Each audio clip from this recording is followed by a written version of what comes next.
செவி வழி கதை கேட்க வந்திருக்கும் அன்பு நேயர்களுக்கு இனிய வணக்கங்கள். எழிலன்பு ஆடியோ நாவல்ஸ் சேனலுக்கு உங்களை அன்புடன் வரவேற்கும் நான் உங்கள் பிரீத்தி திலீபன். கதை கேட்போம், காதுகளுக்கு இனிமை சேர்ப்போம். இந்த ஆடியோ நாவல்ஸ் உங்களுக்கு பிடித்திருந்தால் லைக் பண்ணுங்க. உங்கள் கருத்துக்களை கீழே கமெண்ட்ஸ்ல சொல்லுங்க. உங்கள் நண்பர்களுக்கும் ஷேர் பண்ணுங்க. நம்ம சேனலில் தொடர்ந்து கதைகளை கேட்டு மகிழ சப்ஸ்கிரைப் பண்ணுங்க. கூடவே நோட்டிபிகேஷன்ஸ் பெற பெல் பட்டனையும் தட்டி விடுங்க. இப்ப கதை கேட்கலாம் வாங்க. அத்தியாயம் 8. நீ என்ன பண்ணிட்டு இருக்க அனலி என்று கண்ணாடியில் தெரிந்த பிம்பத்தை பார்த்து தன்னையே கேட்டுக்கொண்டாள் அனலிகா. அவளுடன் வேலை பார்ப்பவர்கள் எல்லாம் ஒரே கேள்வியை கேட்டு அவளை அந்த கேள்வியை கேட்க தூண்டி இருந்தார்கள். அவர்கள் கேட்ட கேள்விக்கும் அவளால் பதில் உரைக்க முடியவில்லை. தனக்குள் எழுந்த கேள்விக்கும் அவளிடம் பதில் இல்லை. அவளுக்கே அவளின் மாற்றம் தெரிந்துதான் இருந்தது. ஏன் இப்படி மாறினாள் அவளுக்கே தெரியவில்லை. அனைத்து நோயாளிகளையும் சமமாக நடத்துபவள் பரதிவேந்தன் என்ற மனிதனுக்கு மட்டும் அப்படி என்ன தனி கவனிப்பு? அவனும் 10ஓடு 11ஆக ஒரு நோயாளிதானே. பின்னே ஏன்? அவன் ஒரு அழகான இளைஞன் என்பதாலா? அழகு? அவனை விட அழகான இளைஞர்களை அவள் கண்டதில்லையா என்ன? கண்டிருக்கிறாளே. அழகாக மட்டுமல்ல, அவள் மீது விருப்பம் கொண்டு காதல் சொன்னவர்களையும் கூட எதிர்கொண்டிருக்கிறாள். அவர்கள் யாரின் மீதும் எழாத சலனம் இவன் மீது மட்டுமென்ன? அந்த என்ன என்ற கேள்விக்கு பதில்தான் எவ்வளவு யோசித்தும் அவளுக்கு தெரியவே இல்லை. அதிலும் அவன் இன்னொருத்தியை காதலித்து அவள் இறந்த பின்னும் அவள் நினைவில் வாழ்ந்து கொண்டு இருப்பவன். அவனின் மீது தனக்கு ஏன் சலனம் வருகிறது? இப்பொழுதெல்லாம் அவன் நேரத்திற்கு சாப்பிட்டிருப்பானா? மருந்தை ஒழுங்காக எடுத்து கொண்டிருப்பானா? மருத்துவர் சொன்ன பயிற்சியை சரியாக செய்திருப்பானா என்று அவனை பற்றியே அவளின் எண்ணங்கள் சுழன்று வருகின்றன. நீ தேவையில்லாம யோசிக்கிற என்று மூளை அதட்டினாலும் மனம் என்னவோ மீண்டும் மீண்டும் அவனையே நினைக்க சொல்லித்தான் தூண்டிவிட்டு கொண்டிருந்தது. மூளையும் மனமும் அப்படித்தான். நன்றாக இருந்தவர்களையே குழப்பிவிட்டு அது மட்டும் கூலாக குல்ஃபி சாப்பிட்டு கொண்டு இருக்கும். மூளை நிதர்சனத்தை எடுத்துரைத்து மனத்தை கட்டுக்குள் வைக்க கட்டளையிட, மனமோ எனக்கு கட்டளையிட நீ யாரடா என்று எதிர்த்து நிற்கும். இரண்டிற்கும் நடுவில் நிற்கும் மனித ஜென்மம்தான் எது சொல்வதை கேட்பது என்று புரியாமல் தலையை பெய்த்து கொள்ள வேண்டியதாக இருக்கும். இப்பொழுது அப்படி மூளைக்கும் மனதிற்கும் இடையே தான் போராடி கொண்டு இருந்தாள் அனலிகா. அவன் ஏற்கனவே ஒருத்தியை மனதில் நினைத்து கொண்டு இருப்பவன். அவனை பற்றி நினையாதே, பின்னால் நீதான் வருந்துவாய் என்று மூளை நிதர்சனத்தை எடுத்துரைக்க, மனமோ அந்த ஒருத்திதான் இப்போது இல்லையே, அவனை நினைப்பதில் தவறென்ன இருக்கிறது என்று நியாயம் கற்பித்து கொண்டு இருந்தது. இல்லாமல் போனவளை நினைத்து அப்படி உருகுபவன் உன் பக்கம் எப்படி திரும்புவான்? உனக்கு வலியும் வேதனையும் மட்டுமே மிஞ்சும். வேண்டாம், பிடிவாதமாக அவனை மறக்கச் சொன்னது மூளை. இப்பொழுது அப்படி இருப்பவன் எப்பொழுதும் அப்படியே இருப்பான் என்று சொல்ல முடியாதே. அவனும் மாறுவான் தானே.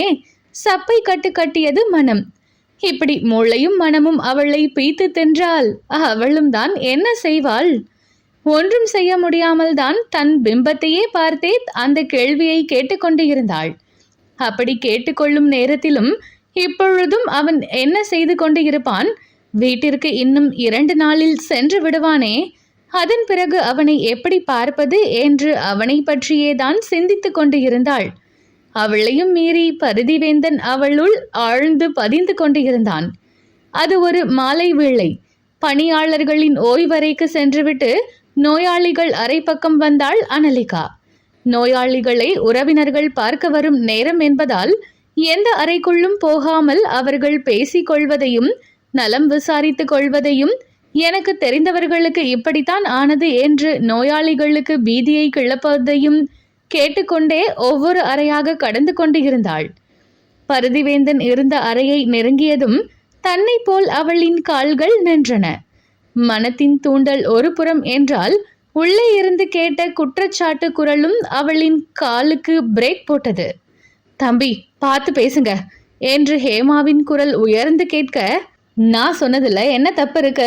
திரும்பவும் கூட சொல்லுவேன், என் தங்கச்சியை கொன்னது உங்க முகம்தான். அன்னைக்கு ஆக்சிடென்ட் நடக்கிறதுக்கு கொஞ்சம் முன்னாடி நேகாவுக்கு நான் ஃபோன் போட்டேன். அப்ப இவன் என் தங்கச்சியை திட்டிட்டு இருந்தான். அப்போ நான் சொல்றத செய்றியா இல்ல இப்படியே வண்டியை கொண்டு போய் மோதவான்னு கேட்டானா இல்லையான்னு உங்க பையன்கிட்டயே கேளுங்க. சொன்னது போலவே மோதிட்டான். அதுவும் இவனுக்கு வெறும் அடி மட்டும் படுறாப்புல சேஃபா இருந்துட்டு என் தங்கச்சியை மட்டும் கொன்னுட்டான். இதை நான் சும்மா விட மாட்டேன் என்று அன்று வந்த நேகாவின் அண்ணன் குரல் கேட்க உறைந்து நின்று போனாள் அனலிகா. ஆனாலும் பருதியை அவளால் தவறாக நினைக்க முடியவில்லை. நேகாவிற்கான அவனின் காதல் தவிப்பு உண்மையாக இருக்கையில் அவளால் அவன் மீது சந்தேகம் கூட பட முடியவில்லை. ஆனால் பெற்றவருக்கு சந்தேகம் வந்துவிட்டது போலும். இந்த தம்பி சொல்றது உண்மையா பருதி? நீதான் வண்டியை மோத விட்டியா என்று கேட்டுக்கொண்டு இருந்தார் ஹேமா. உள்ளே நிசப்தம். பருதியின் மனநிலை இப்போது என்ன தெரிந்து கொள்ள துடித்தது அவள் மனம். நிசப்தம் சில நொடிகளுக்கு பிறகும் தொடர அனலிகாவின் மனம் எங்கே துடித்தது. நீங்க உங்க பையனை பார்த்தா அந்த கேள்வி கேட்டிருக்க கூடாது ஆண்டி, தனக்குள் வேதனையுடன் சொல்லிக் கொண்ட நிமிடம் பருதியின் குரல் கேட்டது. ஆமா, நான் தான் என் நேகாவை கொன்னுட்டேன். என் மூச்சா என் உயிரா நினைச்ச என் நேகாவை நானே தான் கொன்னுட்டேன்.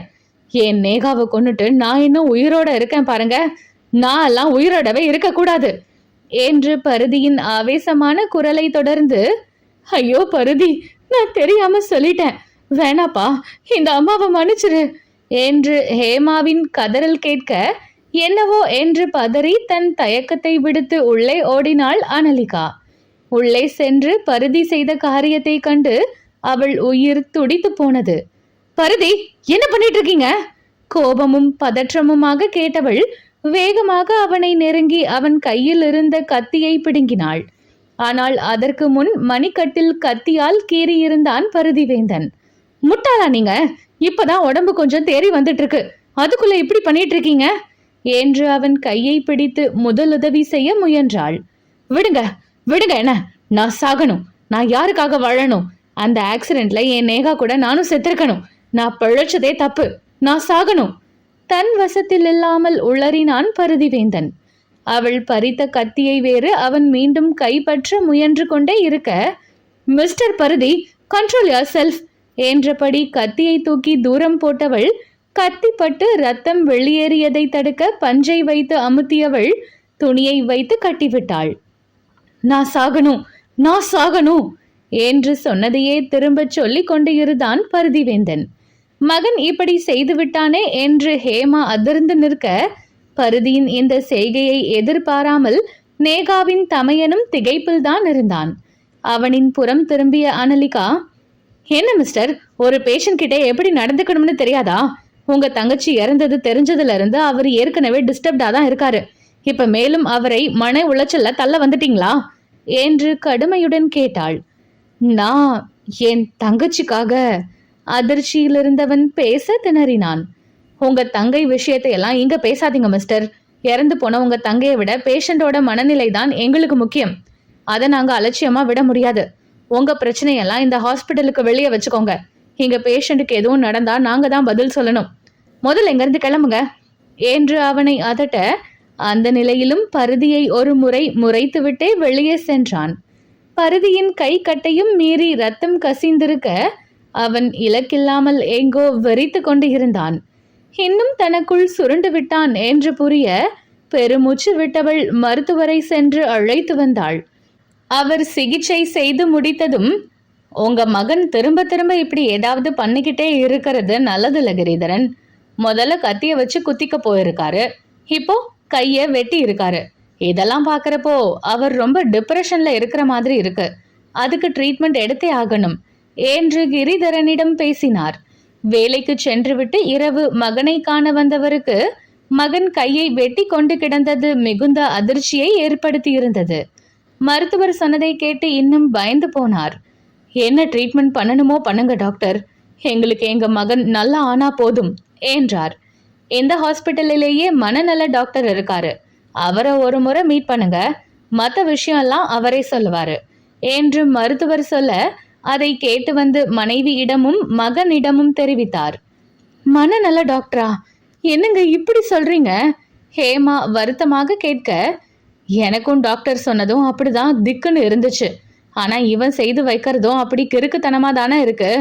இவனை நல்லபடியா காப்பாத்த நாம என்னெல்லாம் பாடுபடுறோம். சாப்பிட மாட்டேன்னு பிடிவாதம் பிடிச்சான், மருந்து போட்டுக்க மாட்டேன்னு பிடிவாதம், நடக்க மாட்டேன்னு பிடிவாதம். இவ்வளவையும் சமாளிச்சு கொஞ்சம் நல்லா ஆகிட்டு வரானேன்னு சந்தோஷப்பட்டா கைய அறுத்துக்கிட்டு கிடக்குறான். இவனுக்காக நாம ஹாஸ்பிட்டல்லே கதின்னு கிடக்கிறது புத்தியில ஏறுதா? திரும்ப இப்பதான் வேலைக்கு போக ஆரம்பிச்சேன்.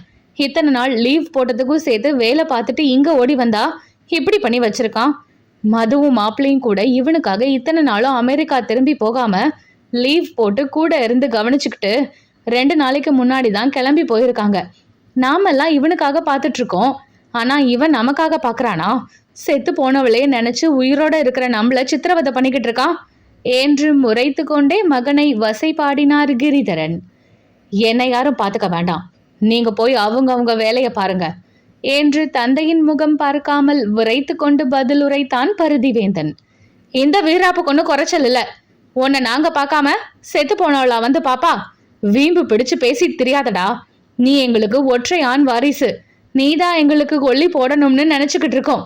எங்களுக்கு புத்திர சுகத்தை காட்டிடாத என்ற போது கிரிதரன் கலங்கி போனார். என்றும் கலங்காத தந்தையை கலக்கத்துடன் பார்த்து அவனுக்கு எப்படியோ ஆகி போனது. என்னங்க என்று ஹேமாதான் கணவரை நெருங்கி ஆறுதல் சொன்னார். மதுராவும் அண்ணன் விஷயத்தை கேள்விப்பட்டு கண்ணீர் விட தன் குடும்பத்திற்காக அதன் பிறகு சாக போகிறேன் என்று சொல்லாவிட்டாலும் தனக்குள் ஒடுங்கி போனான். ஆனால் அவனின் மனநிலைக்கு சாட்சியாக தாடையில் உரோமத்தை வளர்க்க ஆரம்பித்தான். அவன் கையை அறுத்து கொண்டது அனலிகாவை அதிகமாக பாதித்திருக்க அவளின் வேலை நேரத்தையும் தாண்டி அவன் அறை பக்கம் எட்டி பார்க்க ஆரம்பித்தாள். முடிந்தவரை அறைக்குள் செல்லாமல் வெளியே இருந்தே பார்த்துவிட்டு சென்று விடுவாள். சில நேரம் ஹேமா அவளை கண்டுவிட்டால் அவரே பேச்சு கொடுப்பார். இதற்கிடையே கிரிதரன் கட்டாயத்தில் மனநல மருத்துவரையும் பார்த்திருந்தான் பருதிவேந்தன்.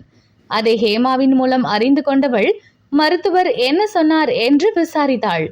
நேகா இறந்ததுக்கு தான் காரணம்னு நினைச்சு ரொம்ப குற்ற உணர்வுல இருக்கானாமா.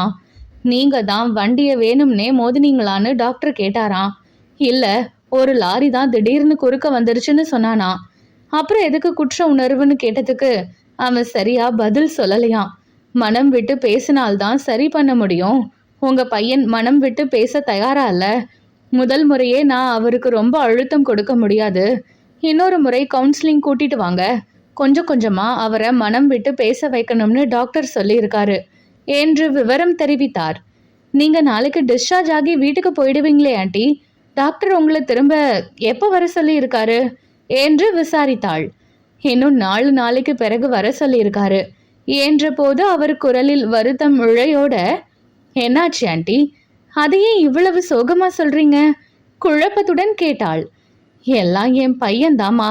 இந்த ஒரு முறையோட சரி. இனி மனநல டாக்டர் எல்லாம் பார்க்க வரமாட்டேன்னு சொல்லிட்டான். அவங்க அப்பா திட்டி கூட பார்த்துட்டாரு. அசைவேணாங்கிறான் என்றார் கவலையாக.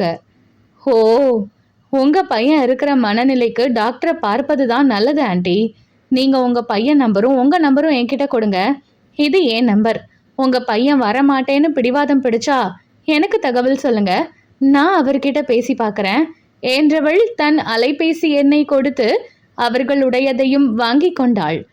மகன் மனம் தேர வலிய உதவிக்கு வரும் அவளின் உதவி அவருக்கும் தேவையாக இருக்க அவளின் மீது எந்த சந்தேகமும் இல்லாமல் அவளுக்கு தன் எண்ணையும் மகன் எண்ணையும் கொடுத்தார் ஹேமா. அவரிடம் எண்ணெய் வாங்கியவள் உள்ளுக்குள் நிம்மதி மூச்சை விட்டு கொண்டாள். பருதி மருத்துவமனையிலிருந்து சென்ற பிறகு அவனிடம் எப்படி பேசுவது என்று தனக்குள் திணறி போயிருந்தவள் இந்த சந்தர்ப்பத்தை பயன்படுத்தி கொண்டாள். மறுநாள் பருதிவேந்தன் மருத்துவமனையிலிருந்து டிஸ்சார்ஜ் ஆகி சென்றுவிட மனதில் சோர்வாய் உணர்ந்தாள் அனலிகா. அடுத்து வந்த நாள்கள் இயல்பு போல் சென்றாலும் அவள் மனம் மட்டும் இயல்பை தொலைத்திருந்தது. அப்போதுதான் சலனத்தையும் மீறி அவள் மனம் அவன் வசம் சென்று விட்டதை அவளால் முழுதாக உணர முடிந்தது. அது ஒருவித குதூகலத்துடன் கலக்கத்தையும் சேர்த்தே அவளுக்கு தந்தது. குதூகலம் காதல் மனதின் கொண்டாட்டம், கலக்கம் அவன் மனத்தில் இன்னொருத்தியின் ஆக்கிரமிப்பு. என்னதான் கலக்கம் இருந்தாலும் தன் காதலை மட்டும் வலுவாக பற்றி கொண்டாள் அவள். அன்று காலை அவள் நினைத்தபடியே ஹேமாவிடமிருந்து அழைப்பு வந்தது. பரபரப்பாக அழைப்பை ஏற்றவள், என்ன ஆண்டி, உங்க பையன் பிடிவாதம் பிடிக்கிறாரா என்று கேட்டாள். ஆமாம்மா, நான் அவனோட அப்பா மட்டும் இல்லாம மதுரா மாப்பிள்ளையும் கூட ஃபோன்ல பேசி பார்த்துட்டாங்க. ஆனா அசைய மாட்டேங்கிறான். என்னை தனியா விடுங்கன்னு கத்துறான். அதுக்கு மேல அழுத்தி சொன்னா என்ன பைத்தியம்னு முத்திர குத்த பாக்குறீங்களா? பைத்தியம்னு பேர் வாங்கறதுக்கு பதில் நான் சாகிறதே மேல், என்னை சாங்க விடுங்கன்னு கத்துறான். எந்த நேரம் என்ன செய்வானோன்னு எனக்கு ரொம்ப பயமா இருக்குமா. நீ கொஞ்சம் பக்குவமா பேசி பாக்குறியா என்று இறைஞ்சுதலாக கேட்டார். அதுக்கு தானே காத்திருக்கிறேன் என்று உல்லாசத்துடன் நினைத்து கொண்டவள் சிறிது நேரத்திலேயே பரிதிவேந்தனுக்கு அழைத்தாள். அந்த பக்கம் அழைப்பு ஏற்கப்படும் முன் படபடத்து போனாள். அழைப்பு ஏற்கப்பட்டு, ஹலோ, பரிதிவேந்தன் ஸ்பீக்கிங் என்ற அவனின் ஆழ்ந்த குரல் அவள் செவிகளில் மோத ஒரு வினாடி அப்படியே உறைந்து நின்று விட்டாள். நேராக பேசியிருந்தாலும் அவனிடம் முதலாக அலைபேசியில் அதுவும் அவனின் குரல் நேராக அவள் செவியை தீண்டுவது தன்னையே தீண்டுவது போல் சிலிர்த்து போனாள். ஹலோ, நான் அனலிகா பேசுறேன் என்றாள். அனலிகாவா? அவனோ அந்நியமாக கேட்டான். அவளுக்கு சப்பென்று ஆனது.